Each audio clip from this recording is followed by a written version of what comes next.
Vino Vidi Vici, épisode numéro 18. Je ne sais plus. 17, 18. Quand on aime, on ne compte pas. Aujourd'hui, c'est la fête. Enfin, c'est pas trop la fête parce qu'on est sur une demi-bouteille. Mais quand même, je vous amène, hop, en Champagne. Pour la deuxième fois. Alors, la dernière fois, on était littéralement en Champagne. C'est d'ailleurs un épisode qui n'a pas hyper bien fonctionné, malheureusement. Moi, je le trouvais très intéressant. C'est celui où j'étais avec mon ami Baptiste dans son village à Rilly-la-Montagne. La dernière fois, on avait la perspective d'une petite maison. Alors, j'aime pas dire le mot petit, je devrais pas dire petit. Mais bon, d'une maison familiale indépendante voilà, de la région Champagne, un récoltant manipulant qui fait à peu près entre 80 000 et 100 000 bouteilles. Aujourd'hui, on va sur un champagne de grande marque et vous allez voir la différence. Elle est fondamentale, même si il y a beaucoup de points communs avec la maison de mon ami Baptiste. On va en parler parce que c'est une maison, c'est une grande marque de champagne, mais elle est un peu différente. Alors déjà, je vais vous montrer comment on ouvre correctement une bouteille de champagne. On tourne la bouteille et non le bouchon. Et l'idéal, c'est voilà, d'éviter de faire un gros bruit. Cette bouteille, ce soir, elle sera bue en votre compagnie. Peut-être que vous avez déjà vu cette bouteille parce que ce soir je fais un live et cet épisode paraîtra dans 10 jours. Donc c'est un peu marrant. Je parle de moi au futur. En fait, j'aurais fini la bouteille avec vous ce soir. Enfin, si vous êtes présent. Et puis peut-être qu'il y aura d'autres lives. Je sais pas. Ça dépendra de comment ça se passe ce soir. En tout cas, voilà. Je vais l'ouvrir. Et je vais, dans un premier temps, on va faire comme ça, pour éviter que le gaz ne s'échappe de trop. L'abus d'alcool est dangereux pour la santé. Il est à consommer avec modération. C'est la 17e ou la 18e fois que je le dis. Vous devriez retenir. En tout cas, on va goûter ce magnifique champagne collection 247, qui est le successeur de ce qui s'appelait le Brut Premier. On va parler de tout ça juste après, mais il y a eu un virage il y a quelques années, je crois que c'est il y a 5 ans qu'ils ont fait ce virage dans la maison Roderer. On va expliquer un peu pourquoi. Mais c'est une maison qui est extrêmement avant-gardiste. C'est l'une de mes grandes maisons préférées, si ce n'est ma préférée. Elle est au coude à coude avec la maison Gosset, que j'adore absolument. Peut-être qu'on aura l'occasion de les goûter très bientôt, ou on goûtera le cognac de cette maison, le cognac Frappin. Mais aujourd'hui, on parle de la maison Roderer. Donc, c'est une grande maison, mais c'est quand même une maison familiale, parce qu'elle est détenue par la famille Rousseau, les descendants par ligne indirecte, par filiation indirecte, de Louis Roderer. Donc, c'est une maison qui a été fondée par le grand-oncle, je crois, de Louis Roderer, par Monsieur Schrader, je crois. Et après, Louis Roderer, bah voilà, il voulait donner, d'ailleurs on dit Roderer, d'ailleurs, comme ça qu'on prononce correctement. Il voulait donner, il voulait donner son nom à la maison, sans doute, voilà, il voulait un peu laisser sa patte dans l'histoire, donc il a appelé cette maison la maison Louis Roderer, et aujourd'hui c'est la famille Rousseau, c'est la 7e génération, mais ils n'ont pas uniquement un champagne dans la maison, dans leur écurie, ils ont aussi d'autres vignobles, dont un qu'on a déjà vu, le vignoble qu'ils ont à Porto, la maison Ramos Pinto, qui appartient à la maison Roder. J'ai toujours pas goûté le vin. J'ai déjà donné plein d'informations, j'ai toujours pas goûté le vin. Après, je le connais. Bon, le nez est classique. C'est vraiment le champagne le plus classique que vous pouvez imaginer. C'est hyper rafraîchissant. C'est vraiment le champagne d'apéro parfait, très élégant, beaucoup de fraîcheur. C'est bien fait en fait. C'est pas un champagne exubérant qui va vous marquer, qui va vous faire vivre une expérience transcendantale, mais c'est vraiment ce qu'on fait de mieux dans les champagnes classiques, des champagnes d'apéro. C'est vraiment ça que j'ai envie de boire à l'apéro. Si je devais boire un seul apéro jusqu'à la fin de ma vie, ça serait sans doute ça.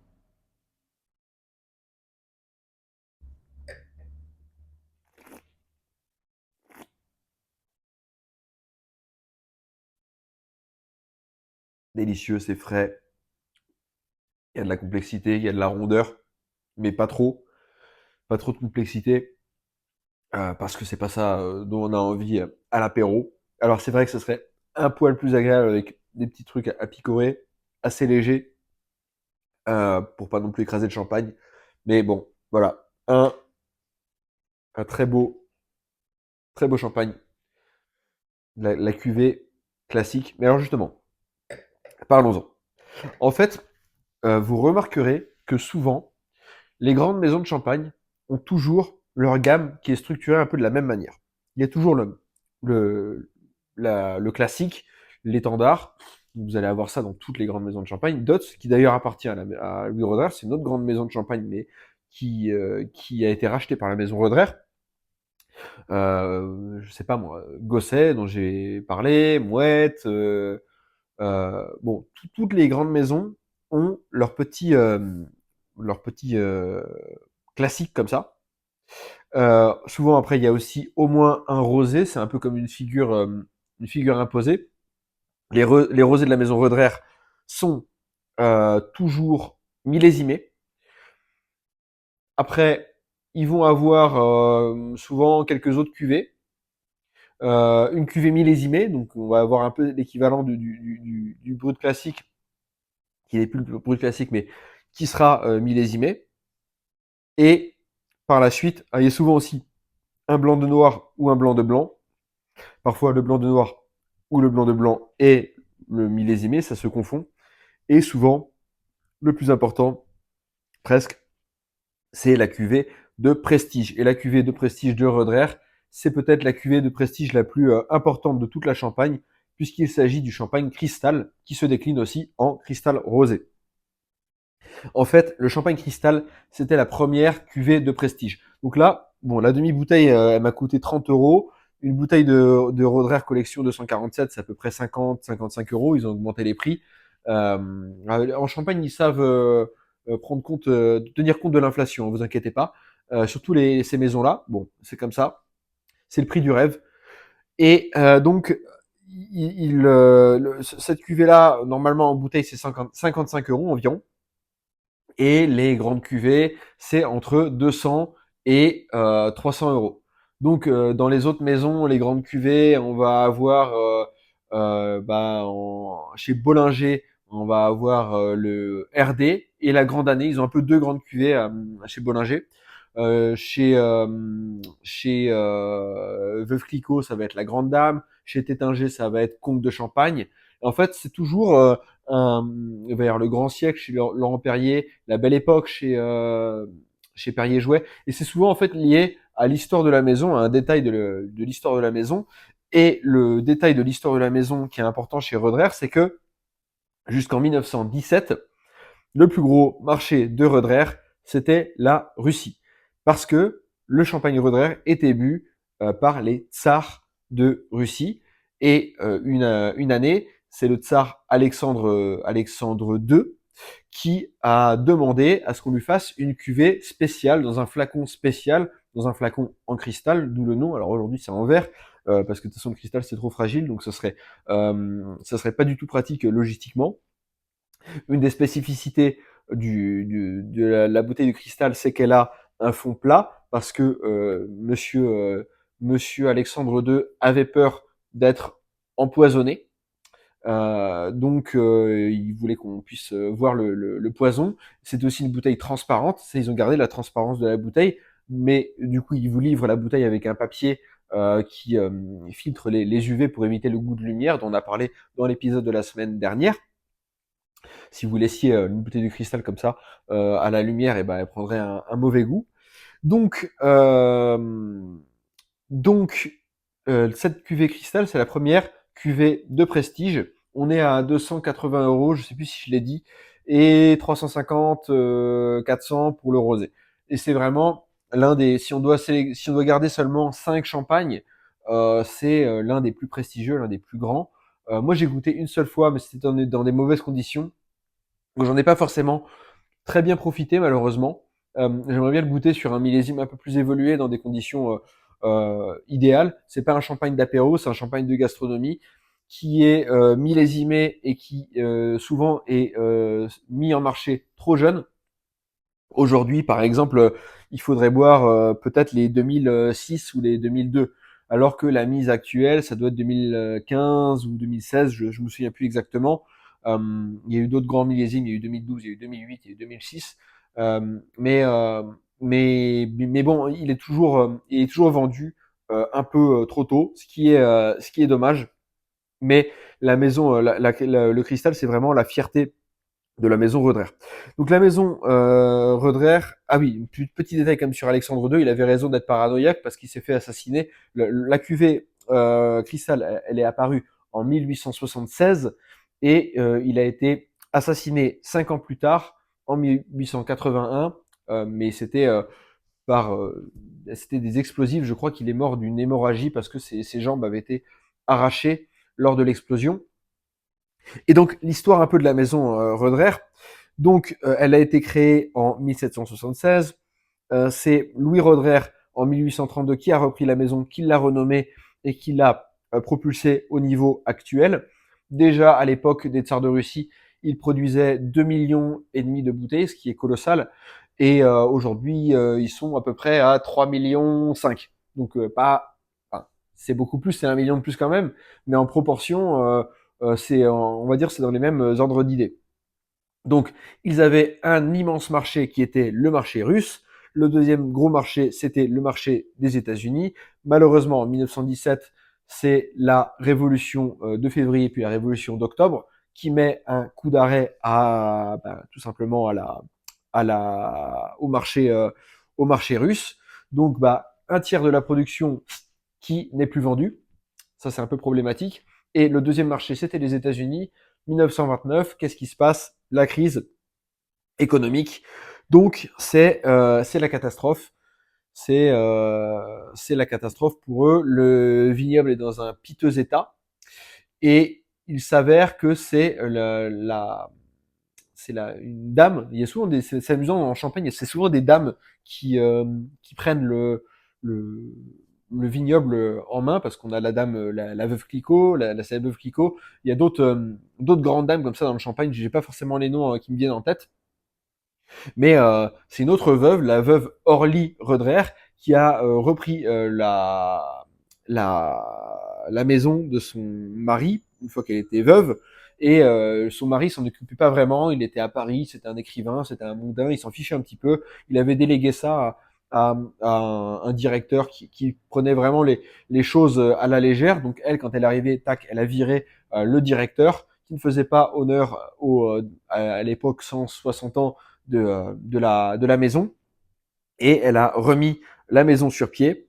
Elle a développé le vignoble, mais encore une catastrophe, la Seconde Guerre mondiale. Alors, en géographie, vous n'êtes pas censé ignorer que la Champagne, c'est quand même très très très proche de l'Allemagne. Donc, la Champagne, elle a été occupée 3 fois par, alors certaines parties de la Champagne, pas toutes, mais elle a été occupée 3 fois par les Allemands pendant la guerre de Prusse, pendant la Première Guerre mondiale. Il y a un livre qui parle un petit peu de ça, qui s'appelle Orage d'acier de Ernst Junger. Alors j'ai trouvé un peu ennuyeux, mais ça parle un peu de l'occupation dans cette région-là pendant la Première Guerre mondiale. On parle toujours de l'occupation de la Deuxième Guerre mondiale, mais cette partie du territoire a été occupée par les Allemands en fait 3 fois. Et donc la troisième fois, c'était les N. Je crois qu'il faut pas dire le mot magique parce que ça c'est pas bon pour l'algorithme. Donc les N en fait avaient tendance un peu à se servir dans les caves de champagne. Et il y a mon ami Hugo de la chaîne Risser Alcool qui a fait toute une vidéo là-dessus. Donc je vous encourage à aller voir parce que j'ai pas retravaillé le sujet, donc je vais dire des approximations. Mais la vidéo est très intéressante sur comment le vignoble de Champagne a été préservé, comment ils ont réussi à dissimuler les bouteilles pour ne pas que les haines viennent tout rafler. Bon, rafler, c'est peut-être pas le bon mot à utiliser, mais vous m'aurez compris. Bref, bon, heureusement, tout ceci a une fin. La France reprend de ses couleurs et la maison continue à se développer avec la 6e génération, la première génération de Rouzot, qui était Jean-Claude Rouzot, qui a légué à son fils, qui est Frédéric, voilà, Frédéric Rouzot, il a légué la maison à Frédéric en 2006. Alors, qu'est-ce qu'il faut savoir qui est très intéressant sur la maison Roderer? Déjà, c'est une maison familiale. Ils ont 240 hectares de vignes. C'est absolument énorme. À titre de comparaison, le plus gros producteur de champagne, de champagne, tout simplement, c'est Moët Hennessy, de la maison LVMH. MH voulant dire mouette. Enfin, ouais, bref, vous m'aurez compris. Moët et Chandon, pardon. Mais la maison LVMH a aussi Veuve Clicquot, qui est, je crois, la deuxième plus grosse maison de champagne. Krug, Ruinart. Et j'en oublie deux autres. Dom Pérignon, et j'en oublie une autre qui est un peu la moins importante, mais c'est pas très grave. Et Moët et Chandon, ils détiennent 1300 hectares en Champagne, en sachant que le prix moyen d'un hectare en Champagne, c'est entre 1 et 2 millions. Donc ils sont assis sur à peu près 3 milliards de rien qu'en patrimoine immobilier, sans compter la marque, qui est une vraie machine à imprimer. Et c'est la maison, évidemment, qui produit le plus de bouteilles. Ils produisent entre 26 et 30 millions de bouteilles chaque année, selon des estimations, parce que c'est jamais public. Et Dom Pérignon, qui est une bouteille quand même à 300 € à peu près, c'est entre 5 et 8 millions, encore une fois, c'est pas vraiment officiel, de bouteilles produites chaque année. Donc, autant dire que ça donne le tournis, mais ça veut pas dire que c'est mauvais, hein. Parce qu'en France, on a un peu tendance à penser que voilà, il faut toujours être dans l'artisanat pour faire de la qualité, tout ce qui est petit et mignon. Non, en vérité, la prouesse de ces maisons-là, c'est de faire de la qualité à grande échelle. Alors, Moët et Chandon, c'est pas le champagne le plus grandiose, mais bon, ça reste quand même une prouesse technologique de réussir à délivrer autant de qualité avec un si gros volume.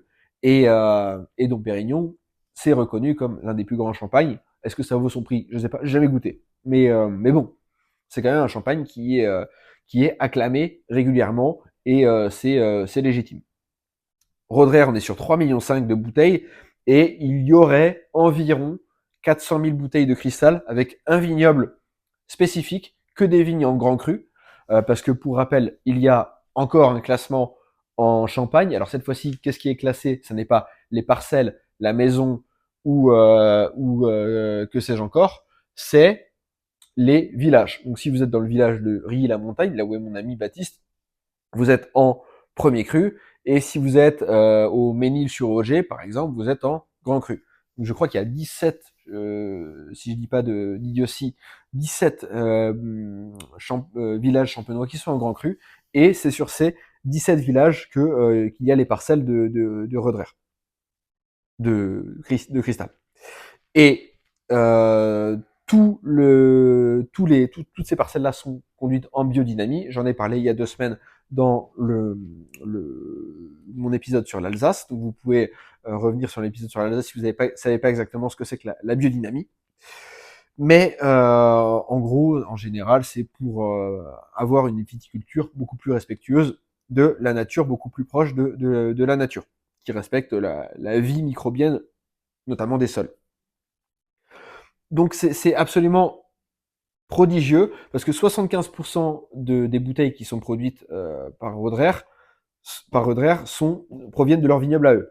Donc après, ils ont déjà des achats de raisins, ils sont un peu contraints de le faire, parce que en fait, le champagne, c'est un vin d'assemblage, et ils ont besoin en fait de faire, c'est comme un peu une symphonie. D'ailleurs, c'est monsieur le chef de cave de Roderer, ou le directeur technique, qui s'appelle Jean-Baptiste Lécaillon, qui compare ça à une symphonie. Je trouve ça très très intéressant. Donc il y a les violons, les clarinettes, le piano, que sais-je encore. Et en fait, il va y avoir cette science de l'assemblage qui vont donner une magnifique symphonie chaque année. Et en fait, Monsieur Lécaillon, c'est le gardien de cette magnifique symphonie.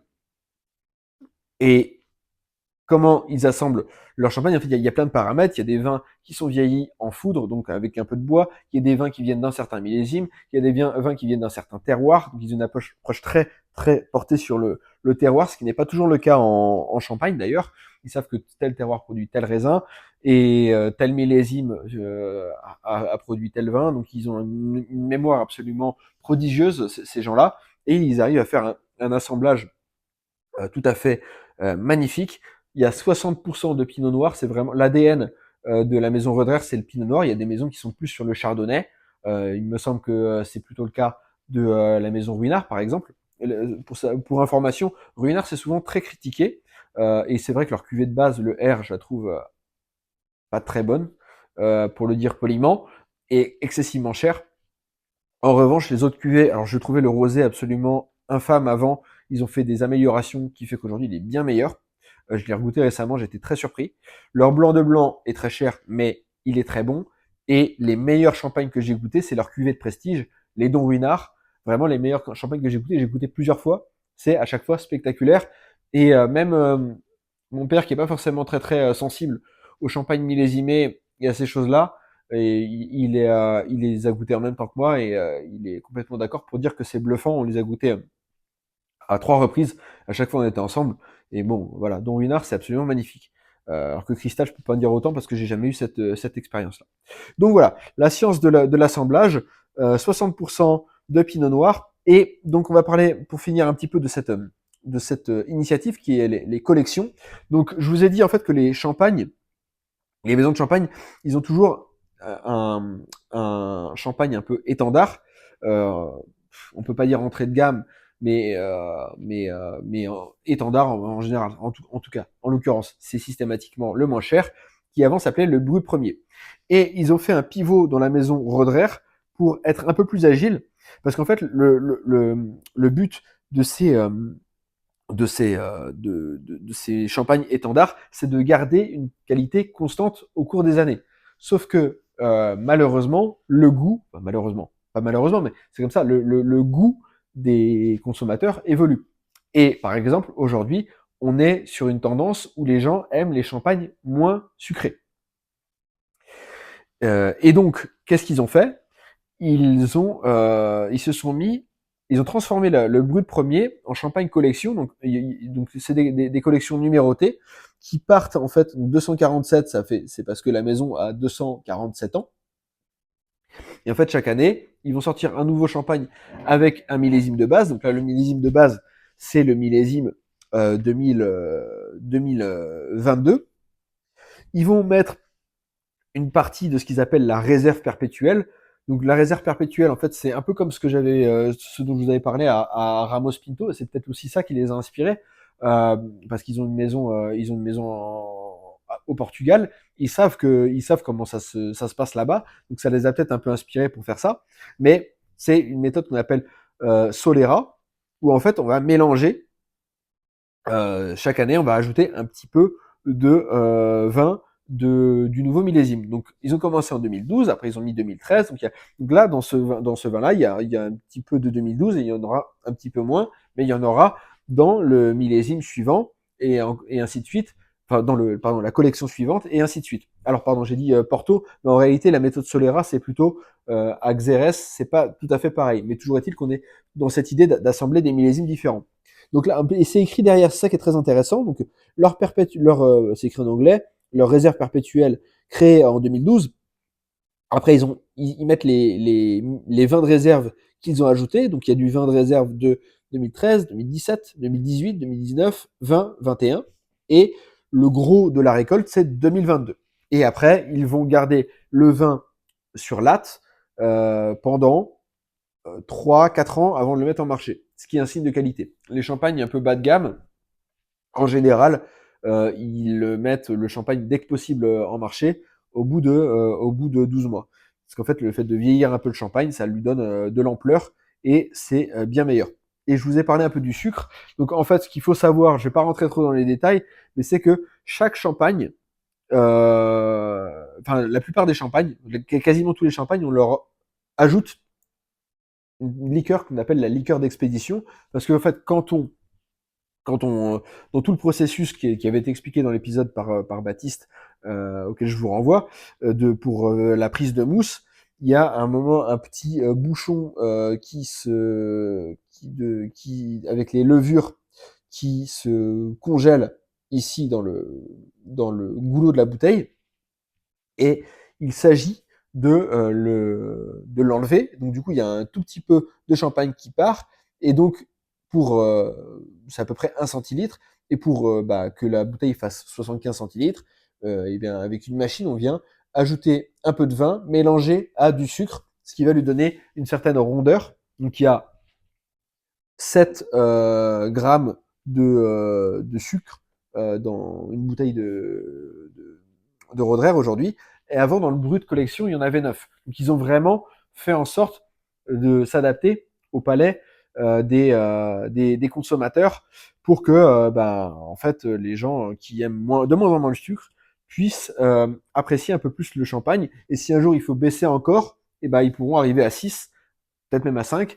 Alors, en vérité, plus on descend en grammes de sucre, je sais plus si c'est grammes par litre ou grammes par bouteille, mais en tout cas, plus on descend, plus c'est difficile de maintenir un équilibre, parce qu'en fait, ça fait trop ressortir l'acidité. L'idée du sucre, c'est pas que ça ait un goût sucré, mais c'est que ça contrebalance un peu l'acidité.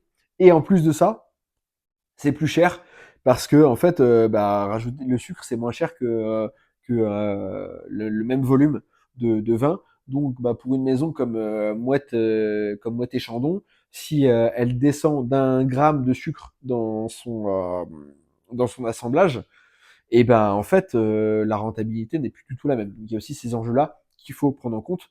C'est comme ça, on aime, on n'aime pas, mais voilà. Après tout, il y a du business quand même dans l'équation, et on peut pas le nier. Mais en tout cas, vraiment, Roderer, une très belle maison parmi les grandes marques, parce que c'est familial, parce qu'ils sont vraiment innovants. C'est parmi les premiers à avoir mis en place cette initiative. Les premiers qui ont vraiment fait, c'était Jackson. Après, il y a Krug qui a suivi, et eux, c'est les troisièmes à avoir troqué leur champagne étendard pour des champagnes numérotés comme cela. Et c'est vraiment intelligent de leur part. Une très belle maison que je vous recommande si vous avez un peu de budget quand même, parce que c'est 55 euros. On n'ouvre pas non plus du champagne tous les jours, mais si vous voulez une valeur sûre en champagne, vous pouvez aller vers Roderer. Maintenant, vous connaissez l'histoire de la maison, vous savez que c'est vraiment une belle maison. Tous les vignobles qu'ils ont, c'est du top niveau. Donc il y a Ramos Pinto dont on a déjà parlé. Ils ont aussi Dutz, Delas, ils ont Hôte en Provence, eau de thé. Ils ont Pichon Comtesse. Mon préféré, c'est Pichon Baron, mais Pichon Comtesse, c'est magnifique aussi. Ils ont Tour de Pèse, je crois, c'est à Saint-Estèphe. Ils ont 3 vignobles en Californie, et je crois que j'ai tout dit. Ils avaient en Australie, mais ils ont vendu l'Australie. Donc vraiment une très belle maison que je vous recommande. Et si vous avez l'occasion de goûter le cristal, eh bien écoutez, j'espère que ça sera apprécié. Moi, j'aimerais bien le regoûter dans de bonnes conditions. Et cette bouteille-là, ce soir, elle sera bue en votre compagnie, en live, premier live de la chaîne. Je sais pas comment ça se sera passé, parce que ça sera ce soir. Je sais pas comment le vin aura évolué d'ici là, mais je vais le couvrir au maximum pour éviter que les bulles ne s'échappent. Et voilà, j'étais très content de vous parler de cette maison-là. La semaine prochaine, je sais pas encore, peut-être qu'on va partir géographiquement pas extrêmement loin de Roderer. Dans tous les cas, ouais, soit au sud, soit à l'est, j'en dis pas plus. Et j'ai aussi d'autres bouteilles en stock à vous présenter. Merci de m'avoir écouté. À la prochaine fois, vous êtes de plus en plus nombreux. Merci de vous abonner, d'aimer les vidéos, de mettre un petit bouton j'aime, et de les aimer aussi par la même occasion, parce que sinon l'algorithme ne les pousserait pas. Je suis très content de la tournure que prend la chaîne, donc merci d'être présent, et à la prochaine fois. Ciao.